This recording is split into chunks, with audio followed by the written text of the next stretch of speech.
hiking is my absolute favorite thing to do. You have to unplug, 15 minutes walking in nature, you can still try to be obsessed with whatever problem you're dealing with, whatever was your headache of the day, but there comes a point where you have to be in the moment, you have to appreciate nature, you have to see the world for what it really is. It is just so relaxing to be in the forest and not hear anything other than the wind or a mountain stream.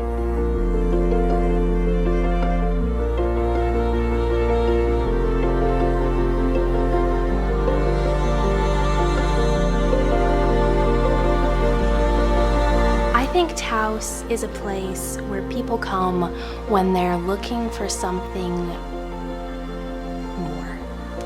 They're looking for something different, when they're looking for a lifestyle that isn't as dependent on what other people think of them, but more looking for something they can find inside themselves. We're almost a little bubble here. We're less influenced by mainstream media, billboards, advertisements.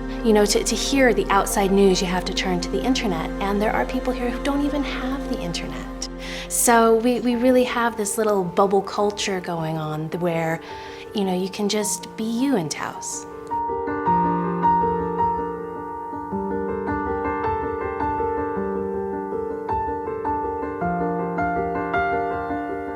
So my great-grandfather graduated dental school in 1898 from Northwestern Dental School. He had both his boys going to dental school. If you go through my family tree, where I'm the 10th dentist in my family from the last 4 generations. Grandfather, he's probably one of the coolest guys I've ever met. So there's a picture of him in the 1950s in the white dentist smock with the rheostat and doing a filling with a hand mirror on himself. He did it, and it's been a family treasure ever since. Like when I was a kid, being like 10, 12 years old at my grandparents' house, and my uncle was there, and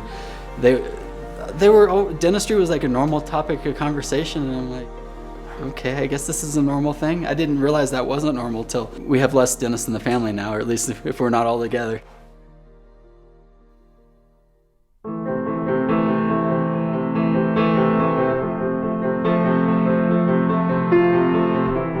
I came to town, bought my first practice, just 4 chairs, we're doing great. And then the doctor next door was like, I'm thinking I might want to retire.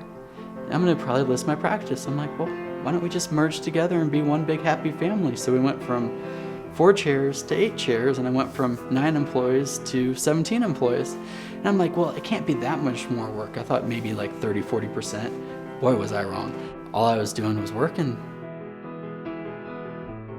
Honestly, what happened is Patricia woke up one night and had a nightmare that had a heart attack, and that she was raising a baby by herself, and she's like, Justin, you gotta make a change. We started looking and figuring out what our options were, and I contacted MB2 probably that next day or a day or 2 later.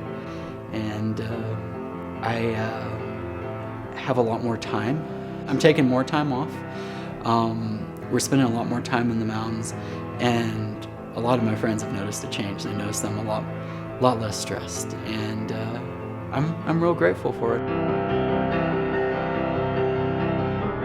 I love dentistry. I'm good at it. I'm good with details, and I like being around people, I like helping people. But caring for my mom is the accomplishment I'm most proud of in my life. After moving to Taos for about 6 months, my dad died unexpectedly, and my mom, 2 weeks prior to that, got a really bad terminal diagnosis. When my mom passed, it left a huge void. We actually tried to avoid, we went probably 3 or 4 months where we were out of town pretty much every weekend. We didn't want to be in the house because she ended up dying in the house. And we realized that there was something missing in our lives, and that we really enjoyed the caring for my mom, and that it provided a lot of purpose and meaning. And 13 months to the day my mom died, our daughter was born, and we did a home birth here in our house. So it was really neat to see the circle of life happen here. This is Aletta. She is, I think, the light in our life right now. We are absolutely enjoying being parents. I find it really fulfilling. I think Justin and I both really like caring for and taking care of someone, and I think just as humans we have this desire to care for and to nurture, and just having that little person to pour all that into has been wonderful. My wife and I are very grateful for the lessons my mom taught. Any day you get out of bed unassisted and you're healthy and alive is a good day. You can have bad things happen to you, but when you have an attitude like that, it just really makes life a very special and amazing thing. And I'm very grateful for my mom to have given me that. At 34 years old, she taught me how important each day was, and I'm really grateful for that.